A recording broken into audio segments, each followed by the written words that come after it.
জীবন মানে হরেক রকম অভিজ্ঞতার ঝুলি। নিত্যদিনের কাজের বৈচিত্র্যতার মধ্য দিয়ে আমাদের এই ঝুলিটা একটু একটু বড় হতে থাকে জীবনের শেষ দিন পর্যন্ত।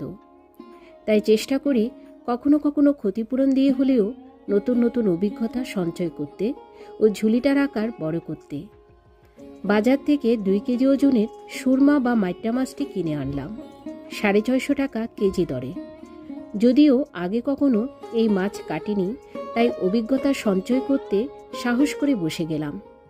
আগে একবার বাজার থেকে সুরমা বা মাইট্টা মাছ কিনে এনেছিলাম, সেবার ঠকেছিলাম।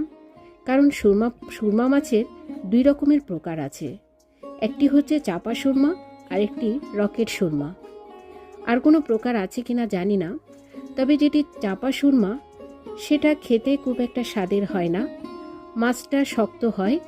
তাছাড়া এই মাছের যখন টুকরো করা হয় টুকরোগুলো লালচে হয়। আর যেটি রকেট সুরমা সেটি খেতে অনেক সুস্বাদু।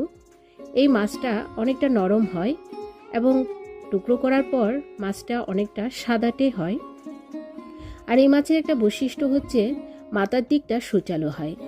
এইবার আর ভুল করিনি, বাজার থেকে সঠিক মাছটি কিনে এনেছি। উপরে দা দিয়ে হালকা ঘষা দিতেই মাছটি সুন্দর পরিষ্কার হয়ে যাচ্ছে। এই মাছটি যে এত নরম তা আগে জানতাম না।